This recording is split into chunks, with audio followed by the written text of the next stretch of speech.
Hey guys, welcome back to the channel. It's July 21st here.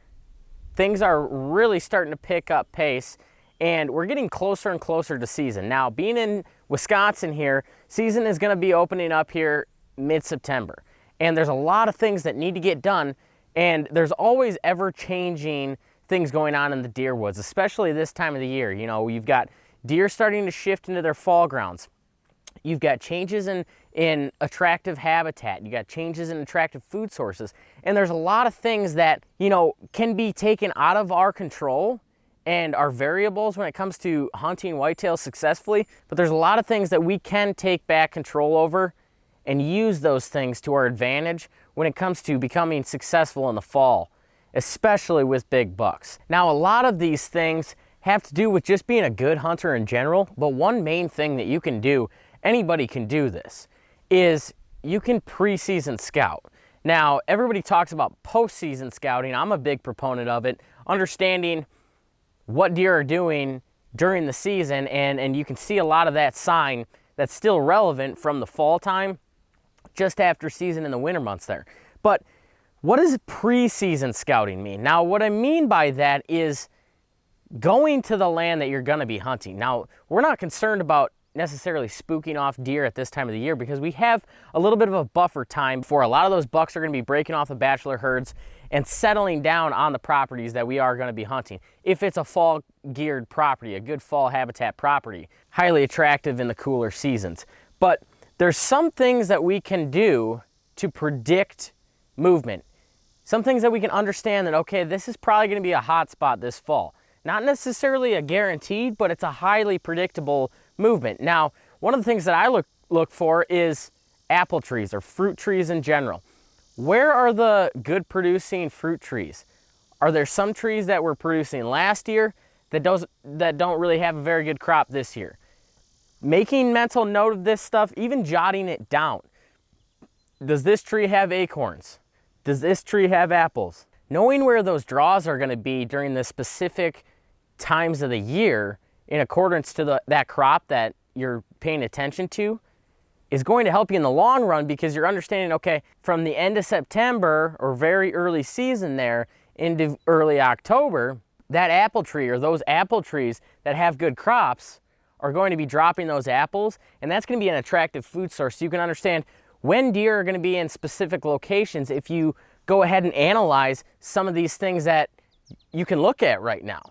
Instead of guessing, okay, well, I know there's an apple tree over there, but I don't know if it's got good apples or not. I don't know if there's any apples at the end of the day.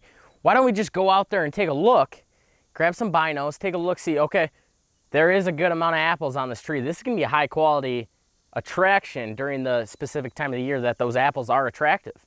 So understanding these things, going in and taking a look, okay, this oak tree does have a lot of nuts. This white oak has got a lot of nuts. It didn't produce last year, but it's got a lot of nuts this year. So this is gonna be a highly attractive draw from those deer coming in and feeding on those acorns. Understanding stuff like this.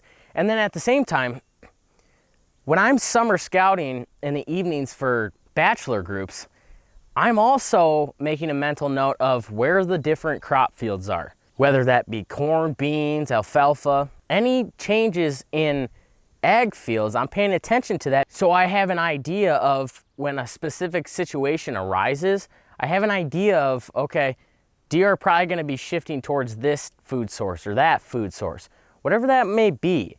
So making a mental note of these things, understanding how deer behave in specific situations, and then understanding, okay, how are they going to be positioned in this wind? Are they going to be bedded over here, feeding on this bean field, or are they going to be bedding over here, feeding on this alfalfa field, according to the situations that arise throughout the season. So you can prepare yourself a little bit more just by doing a little homework pre-season here and set yourself up for success that way. And then by doing this pre-season scouting, you understand, okay, what has changed throughout this growing season? Maybe there's some clear cuts that you made last winter that have started to grow up. Analyzing what's coming up there. Is that a highly attractive browse, native browse coming up? Is there good bedding cover yet? Is it going to take a few years before that turns into a good fall bedding? Or is it ready already this year? Paying attention to things like this. We had a bunch of clear cuts on a small property that we hunt. I don't think they're going to be ready for holding deer yet. By the time that stuff starts to grow up and get to an adequate height to hide deer, I don't think it's gonna be this year. I think it's gonna be a couple years down the road or as early as next year. But understanding that, okay, I'm probably not gonna be holding a lot of deer in that would-be bedding area yet, but that's going to be ever changing. There's gonna be a lot of browsing going on in there because it's a lot of young shrubbery coming up and regeneration going on in there. So it's highly attractive forage, daytime forage and browse.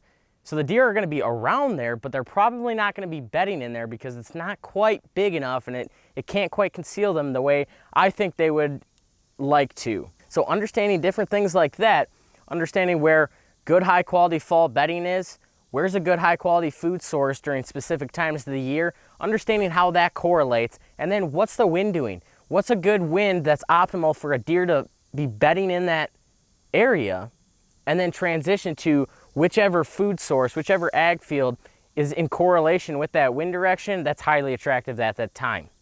So there's a few different things that you can apply and take a look at, pre-season scouting, to give yourself a little bit of a one-up. So you're not just guessing and you're not assuming, you're almost predicting a little bit more where deer are gonna be at. That's one of the things that I love to do, is I like to try to predict what's going to happen. If you can try to predict and stay ahead of the game when it comes to knowing where deer are gonna be at, assuming that, okay, this is a highly attractive food source right now, this is a good bedding area, I've got the right wind, he's got the right wind, I know he's probably trying to focus on hitting bedding to food source movements right now, I'm gonna set up here versus go to this rut location that doesn't really fire up until the end of October, and then just going and rushing in there in the early October just because you like the stand. That's not a high quality sit. That's not a predictable sit. You have to understand the high points and the low points of each situation and each stand location. You have to have an overwhelming reason to go and sit there. A lot of guys just want to go to their favorite stand as early as possible when it might not be the best stand for that situation or that time of the year. So I like to have an overwhelming reason to go into a place, because at the end of the day, every single time that you go in and hunt, your odds of killing that buck without him knowing that he's being hunted go down drastically. These deer are hunting us just as much as we're hunting them, because they're covering far more ground than we do when we're going to and from a stand. These deer are roaming long distances during the evening hours, and it's not hard for them to come across a scent trail and understand, well, this was not here yesterday. It hasn't been here for the last 6 months during the growing season, during the summer months. So what's going on here? And it only takes a couple times to get deer onto the pattern that, okay, these guys are trying to hunt me in this location. I'm just going to avoid it. So you have to be very careful, you have to be mindful, and you have to have an overwhelming reason to go in and sit in a stand location, because you have really good reasoning and a really good idea that, okay, a buck's gonna show up here and I wanna kill him the first or second time. That's always in the back of my mind. I wanna kill this deer as fast as possible without alerting the entire herd that they're being hunted. That's how you keep your land low pressure, but at the same time being aggressive enough to go get yourself an opportunity. You know, you can hunt safely over and over and over again, and maybe deer don't know that you're there or that you're hunting, but you're never gonna get that opportunity if you're not taking any risk. I like to go in there, be risky a little bit, but have an overwhelming belief that I'm going to have an opportunity at that buck because all of the conditions are right. I have all the scouting done. I have the knowledge of that buck. I have the reasoning. I have maybe the trail camera photos. I have a rub in the area.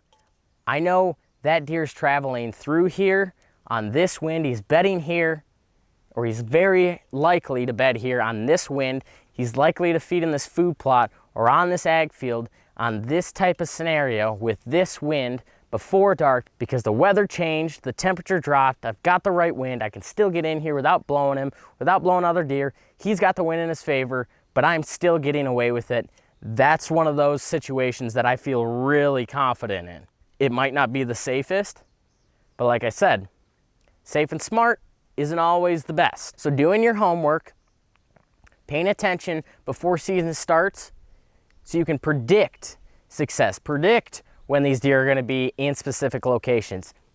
Knowing where the good fall habitat is, knowing where the good food sources are in the fall. and then remembering that and adapting to those changes, utilizing the weather conditions, utilizing the wind directions, and keeping that pressure to a minimum, but going in there when it is a high quality sit, going in there and getting that opportunity as fast as possible. Because the highest percentage chances that you have of killing a buck is that first time in, because he has no idea that you've been there. Because the longer you're hunting, the more times you have to go there and hunt, the more and more likely he is to understand that, okay, I'm being hunted here, and the less likely he is to come by that stand and give you a shot during daytime hours.